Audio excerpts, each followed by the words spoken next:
এবার উত্তরবঙ্গের কৃষকরাও অত্যাধুনিক প্রযুক্তির ব্যবহার করবেন কৃষিকাজে। প্রশাসনিক কাজে ড্রোনের ব্যবহার শুরু হয়েছে অনেক আগেই। এবার কৃষিকাজেও নেওয়া হচ্ছে ড্রোনের সুবিধা। উত্তরবঙ্গের চাষিদের সময়, শ্রম এবং অর্থ সাশ্রয়ের জন্য এই প্রযুক্তি ব্যবহার নিয়ে কর্মশালার আয়োজন করেছিল উত্তরবঙ্গ বিশ্ববিদ্যালয়ের কোফার্ম বিভাগ। ড্রোন এবং আর্টিফিশিয়াল ইন্টেলিজেন্সের মাধ্যমে কী করে চাষের জমিতে রাসায়নিক সার এবং কীটনাশক প্রয়োগ করা যাবে সেসব নিয়েই প্রশিক্ষণ দিচ্ছে কোফার্ম। কী করে কৃষকরা স্মার্ট কৃষক হয়ে উঠবেন সেটাই তাদের মূল উদ্দেশ্য।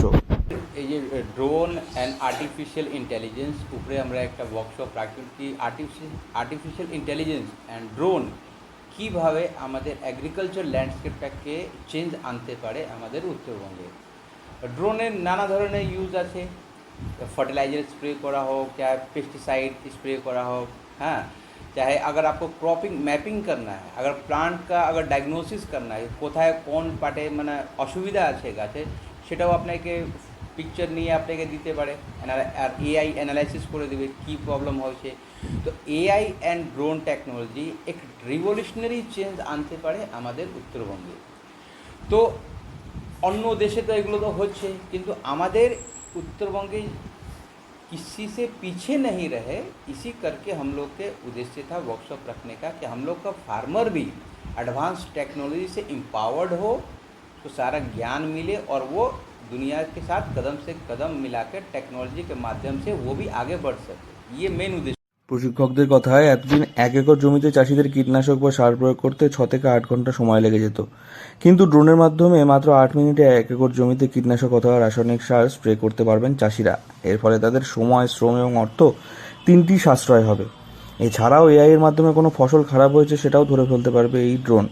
এই সমস্ত বিষয় নিয়ে কৃষকদের সঙ্গে আলোচনা হয়েছে। তারা কীভাবে অত্যাধুনিক প্রযুক্তির ব্যবহারে চাষাবাদ করতে পারবেন সেই জিনিসই শেখানো হয়েছে তাদের। এই আর্টিফিশিয়াল ইন্টেলিজেন্স থাকার ফলে তাদের অনেক চাষ করতে সুবিধা হবে বলে জানিয়েছেন তারা। उद्देश्य इसके पीछे में एक और था कि हमारे जो आदिवासी ट्राइबल जो यूथ है, जो पढ़े लिखे हैं, जिन्होंने सॉफ्टवेयर इंजीनियरिंग या ग्रेजुएशन से ऊपर पढ़ाई की है, उनको अगर हम लोग ड्रोन साथी बना दें, ड्रोन फ्रेंड, राइट, कि अगर वो लोग ट्रेंड हो जाएं ड्रोन चलाने में, ड्रोन ऑपरेट करने में, तो they can get easily employment anywhere.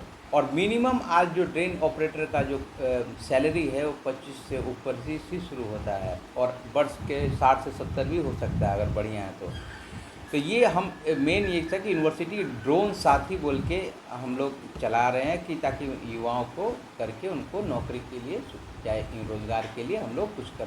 এছাড়াও বিভিন্ন চা বলয় থেকে শিক্ষিত ছেলে মেয়েদের কী করে ড্রোন প্রশিক্ষণ দেওয়া যায় সে বিষয় নিয়েও ভাবছেন তারা। কারণ কেউ যদি ড্রোন ওড়াতে শিখে যায় তাহলে সেখান থেকে ওই ছেলেমেয়েদের একটা রোজগারের পথ খুলে যাবে। এই বিষয় নিয়ে অবরেন্দ্রবাবু বলেন তারা একটা নতুন প্রকল্প চালু করতে চলেছেন, সেটা হলো ড্রোন সাথী। এই প্রকল্পের মাধ্যমে তারা বিভিন্ন জায়গায় গিয়ে যোগ্য ছেলেদের ড্রোন চালানোর প্রশিক্ষণ দেবেন, এবং তারা যদি একবার ওই জিনিস শিখে যায় তাহলে তারা অনেক অর্থ উপার্জন করতে পারবেন বলে তাদের বিশ্বাস। উত্তরবঙ্গের কৃষিক্ষেত্রে এই ড্রোন এবং এআই এর ব্যবহার এক যুগান্তকারী বিপ্লব আনবে বলেই মনে করছেন তারা। শিলিগুড়ি থেকে অনির্বাণ রায় রিপোর্ট, লোকাল 18 বাংলা।